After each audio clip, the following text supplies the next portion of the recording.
Hello, today I'm gonna show you how to knit jogless stripes in the round so you can avoid those little steps that usually appears when changing colors.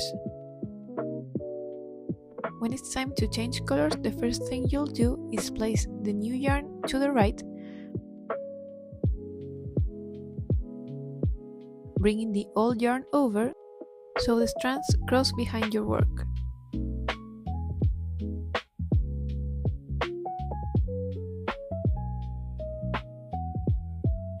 Then simply continue knitting with the new color.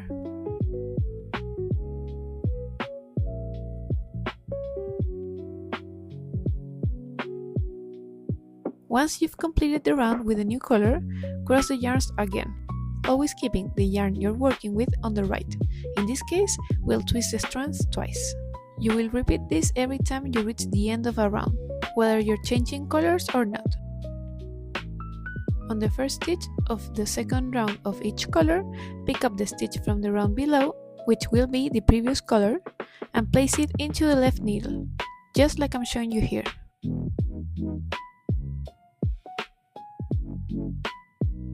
Now knit those two stitches together.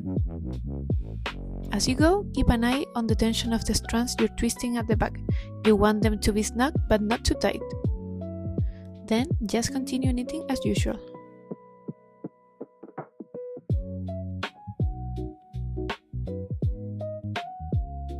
Remember, every time you reach your beginning of row marker, twist the yarns again.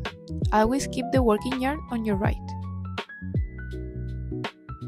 In this round, we're not changing colors, so I'll simply keep knitting with the same yarn.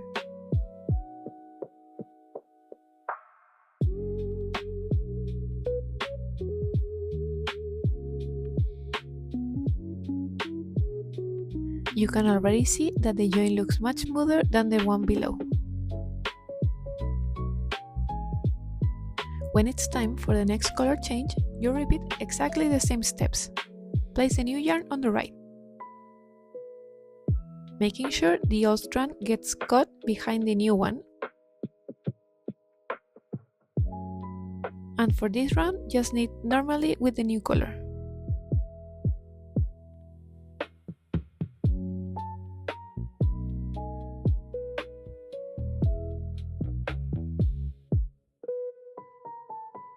Once you've completed the round, twist the yarns again, always keeping the working yarn on the right.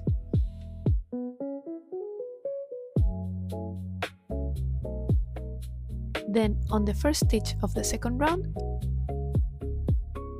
lift the stitch from the round below onto your left needle and knit them together with the first stitch.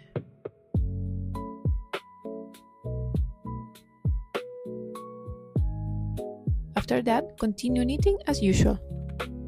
And don't forget to keep checking that the tension of the twisted strands stay even. Here's a comparison between the jogless stripe technique I just showed you and a regular color change. On the bottom stripe, you can clearly see the step where the colors change. And on the top stripe, the transition is much smoother and it's hard to tell where the color change happened. On the wrong side, you can also see all the floats that are caught behind the work, which means you don't have to cut the yarn every time you switch colors. I hope you found this tutorial helpful.